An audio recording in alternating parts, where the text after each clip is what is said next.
Bagaimana adab meminang wanita menurut sunnah? Siapa nak nikah ni? Tuan-tuan dan puan sekalian, cerita pasal adab minang ni syok. Dia meminang menurut sunnah ni ataupun disebut sebagai khitbah. Di sana ada prinsip-prinsip dia. Pertama sekali kata Nabi, la takhtub ala khitbati akhi. Jangan kamu minang atas pinangan saudara kamu. Tahu kata seorang perempuan tu dah diminang dah, jangan duk pandai piteka. Maksudnya nak pergi duk mengorak lagi. Nak pergi duk ganggu dia, nak pergi duk ganggu perasaan dia. Dulu kan pernah kita bertemu dulu. Hang tak payah karut, dia telah diminang. Haram pinangan kamu atas pinangan saudara kamu. Perempuan tu sampai nak putih tunang, buang cincin apa semua, terjun bangunan. Nak menikahnya pasal dengan lelaki yang baru ditemuinya. Bismillah. Itu satu. Kedua, sekiranya dipastikan bahawasanya dia tidak pernah menerima pinangan daripada sesiapa, lamaran siapa-siapa, tak pernah ada pinangan. Pinangan, okey, sebelum tu, pinangan tu maksud dia apa? Cuk. Booking. Book. Orang kita ni bila dia sebut pinangan ni, dia mengertikan kena ada cincin. Tak syarat. Kena ada sesuatu, kena hantar sesuatu pergi rumah dia. Tak syarat. Book ni kena ada tanda kan? Tanda. Tak syarat. Semua benda ni tak syarat. Tak pernah disyaratkan pun. Minang ni tuan-tuan dan puan sekalian, bila teringin pergi booking. Maksudnya booking abang pi lah abang dekat mak ayah dah. Makcik saya ni berkenan dekat nak makcik. Macam mana? Dia mana? Cengkerah. Mengkerah ke apa tak ada. Cengkeram ke semua tak ada. Tak ada. Itu asal dalam Islam. Saya cerita yang asal dalam Islam. Tak ada. Cuma sekadar pergi maklumkan. Sekiranya bapak dia kata, minta maaf pakcik tak boleh terima lagi. Masa tu tutup buku. Habis. Tapi kalau si bapak kata, boleh, insya-Allah boleh. Okay, masa tu bermula daripada saat itulah kita akan mula start buat siasatan. Risikan. Lah ni orang kita dia terbalik. Dia pi minang tu dia kata kira nak pi merisik. Anak jantan dia tak pergi pi. Dia bawa rombongan dia pi tengok. Lah ni siapa nak menikah? Orang nak menikah tu kena pi tengok. Dan sunnah Nabi SAW pernah menegur seorang lelaki. Dia mai kat Nabi, dia kata, ya Rasulullah, aku nak kahwin dengan siapa? Dengan wanita Ansar. Kata Nabi, hang tengok lagi hang tengok tak lagi bakal orang yang hang nak kahwin ini? Aku tak tengok lagi ya Rasulullah. Apa kata Nabi kepada dia? Izhab wanzur ilaiha fa inna fi a'yunil ansari syai'a. Hang pi lah ni juga, hang pi tengok dia, pi tengok muka dia, sesungguhnya pada mata wanita Ansar tu ada sesuatu. Dulu ni disebut mata wanita Ansar ni dia macam Cina sikit. Dia sepek sikit. Mungkin ada orang suka, mungkin ada orang tak suka. Jadi Nabi suruh dia pergi tengok, suruh dia pergi periksa. Kok sekali lagi dia tak suka. Menunjukkan ini adalah cara untuk kita khitbah. Pergi tengok, pergi cek.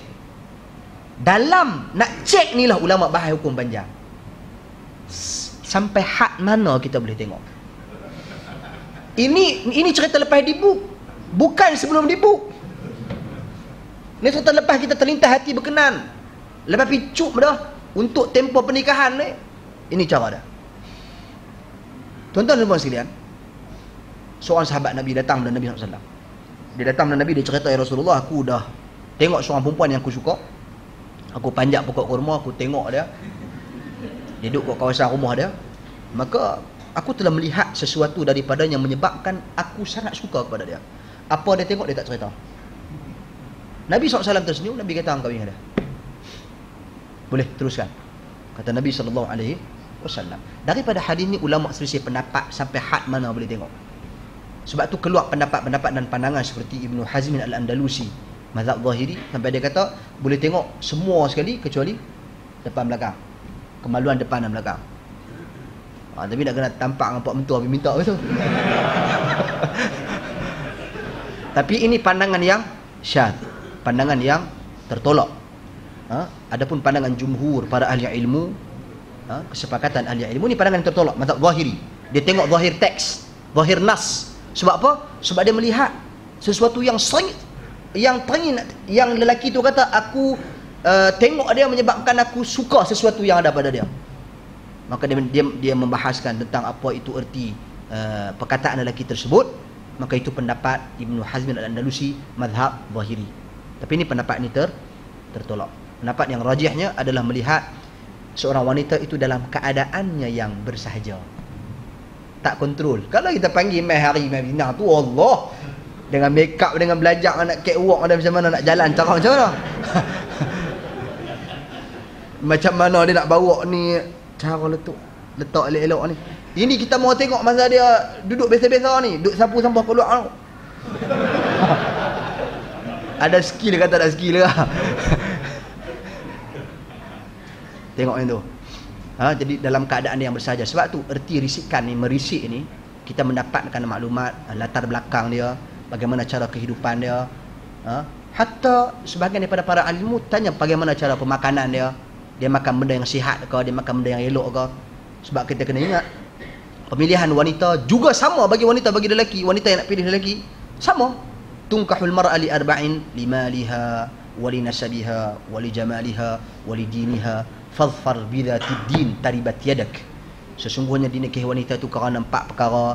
Kerana reta dia, kerana kecantikan dia, kerana keturunan dia, kerana agama dia. Dan pilihlah agama dia, kerana itulah yang akan memberikan kebaikan bagimu. Ulama bahas pasal apa Nabi susun benda ni, pasal apa Nabi tak letak agama awal. Sebab apa Nabi tak reta dulu, lepas tu cantik, lepas tu ni. Sebab antara sebab dibahaskan, inilah susunan yang sewajarnya dilihat. Tengok pada reta, tengok pada kecantikan, tengok pada keturunan, lah kali baru tengok pada agama. Sama ada dia cantik ke tak, sama ada dia kaya ke tak, keturunan baik ke tak, tapi lah kali agama kita dahulukan daripada segala-galanya. Nampak? Berbeza. Aku tak kira, aku nak cari orang yang ustaz, cari kat saya yang pakai purdah atas bawah ustaz, semua hitam semua ustaz, semua ini sunnah salafiyah moi.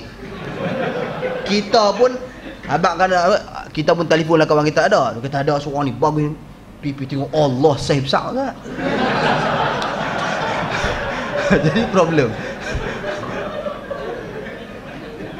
Nampak? Ini masalah dah.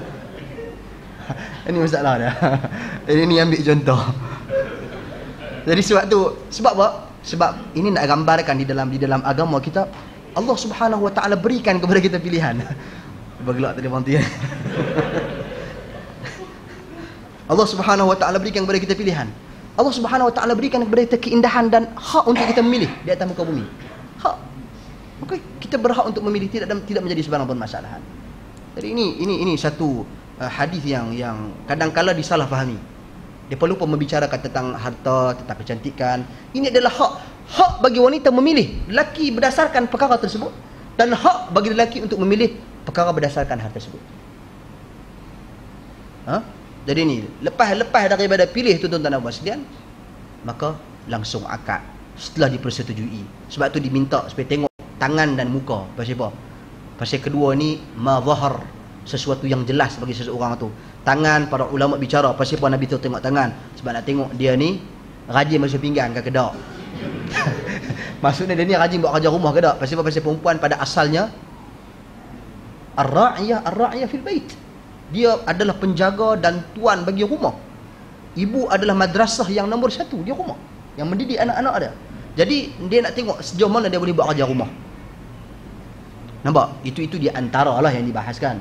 Kalau tengok orang kata tengok tangan licin itu, tapi lah ni nak buat macam mana, ada lotion. Lepas dia basuh pinggan lotion. Jadi tangan dia tu lain sikit lah. Kemudian tengok wajah takut-takut sekali lagi kita ada berkenan tak mana dan sebagaimana. Bahkan Umar Al-Khattab radhiyallahu an pernah selok diminta supaya anak Ali bin Abi Talib yang dia kahwini, sebelum dia jadikan isteri, dia minta kepada Ali bin Abi Talib, sebab Umar ni dia teringin sangat jadi kaum keluarga Nabi, berhubung, ada hubungan. Jadi antaranya dia kahwin dengan anak Ali bin Abi Talib radhiyallahu an, di mana dia minta supaya tengok sampai kat betih, nak tengok kaki. Jadi itu di antara hak yang dibahaskan oleh para ulama, boleh tengok sampai ke kaki. Jadi kaki ni nak tengok sama ada dia okey ke tak. Kadang-kadang kalau kita bagi gambar pasport dia, tak ada kaki. Laki macam, perempuan macam. Dan sungguh berlaku di Timur Tengah, di tanah Arab. Ada lelaki yang kaya daripada negara tertentu lah, saya tak perlu sebut negara tertentu di tanah Arab. Dia hantar gambar dia kepada seorang perempuan di tanah Arab juga. Jadi gambar tengok, oh eloknya. Setuju? Sebab kan Arab kan depa kan tak melihat ada purdah apa semua, tak tengok. Jadi pakai setuju saja, terima pilihan bapak, dia tengok muka berkenan dah. Kudung.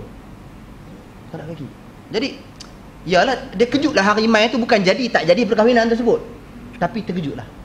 Kami tengok tak ada, hanya terima. Sebab tu dia perlu kepada pertemuan supaya dapat dilihat, supaya dapat berkenal, dapat bercakap, bukan keluar. Kita ni ambil mudah. Orang kita lah ni salah faham tentang tunang. Bila dia bertunang, dia dah bagi lesen P. Masalahnya lesen P boleh bawa dah kereta. Tak boleh sebenarnya ni. Dia boleh dia kira boleh bawa pasal dia dapat P tak mana. Tapi yang lesen penuh tak boleh lagi. Pasal tak akad lagi. Sebenarnya tunang ni bukan lesen P.